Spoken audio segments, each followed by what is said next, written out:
All right, welcome back, everybody. We continue on our previews. Now we move to the hurdles and we start with the women. All right. This is good news. We are Yeah. medal chasing. Good news. If you're Jamaican, that is. Danielle Williams.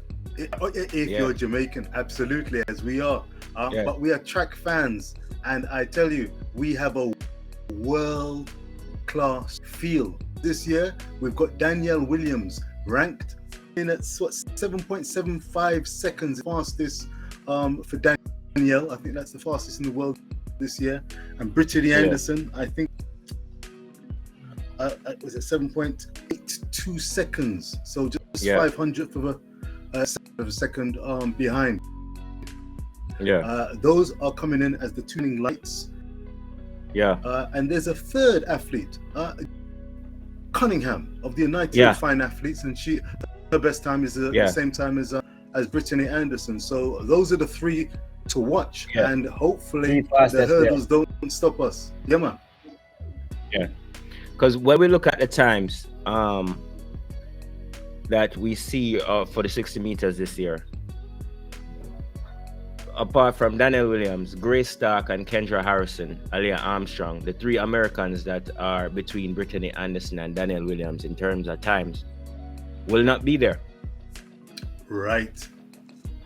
Yes. Even better news for Jamaicans. Yes. To add to your point, so that's why people might be wondering why we're saying those are the three fastest going into it. Those are the three fastest athletes that will be there. Just to add to Richard's point.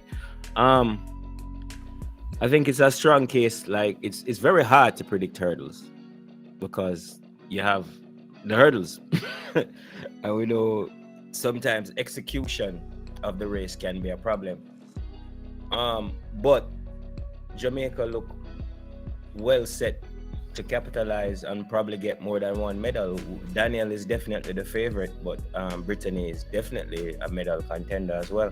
The good news is that yes, Gabrielle Cunningham is ranked number 3, but we've got the best two, and it's looking good. It could be a double. It could be a glorious double. It's interesting because this World Championship, some of the events are stronger than others in terms of world-class talent. Jamaica in this event have got some of the strongest. And Britany Anderson, I don't know if you've ever heard her interviewed, but following her escapades in Tokyo in 2020, when she came in to the final, made the final, but came in with a 12:40. But kind of flopped in the final. She was still getting that race through her head and running it through her head. So it was a really difficult challenge. She's come back stronger, wiser, and more experienced. And I like the way she talks. I think that she'll back herself to not only compete for gold, but to take gold. And if someone beats her, they will have to run the mother of all races. And hopefully, well, not but for her. I mean, for her, she'd like to come through first. But Danielle will have her hands full. So do you dare call who you think is the favorite between the two of them? Based off of the experience and executing when it counts, I would have to say Danielle. Not that I have a favorite, but just off of past performances, and like we say, when it counts, Danielle execute more times than often. Britany is going to have to learn that and get over that mistake that she made in the Olympic finals. So I would go with the veteran for now, but she's not unbeatable. You know what I mean? It's the hurdles. So just like how Britany hit a hurdle in the finals at the Olympics, anything is possible. You know what I mean? Nobody saw Megan coming through for the bronze. You know what I mean? The hurdles can be like that if you're going to use that as an example. So yes, definitely we have two strong contenders. I've got a quick question for you. It's a twofold question actually. How do you feel that the Jamaicans duo will handle the pressure and expectations of being the favorite potentially for this event? And secondly, can you give us an insight on how Jamaicans react? We're going to talk about this in one of the forthcoming events, but how do Jamaicans react to an athlete who may be just a podium, quote unquote, finisher, not the winner, maybe a second or third placer? Is there glory or failure? Yeah, man. there's glory. I think there's such love and respect for athletes that even achieving a medal, sometimes you don't even go there and win nothing, but you put in a good performance and you come home and you still get love. You understand? Respect. I think especially if it's an athlete that they're not really looking for to do major things and they go there and they put in a performance and they represent themselves well. We have a history of bigging up our athletes in that way. When we do get disappointed is when athletes is expected to do well and doesn't do so. Naturally, people are going to get disappointed, but I don't think we have that culture of like bashing our athletes or tearing down our sportsmen as bad as some other countries might have to. Like you would witness in UK with like the football or something like that, where you know what I mean, it can go beyond Exactly. banter and start to get mean or something like that.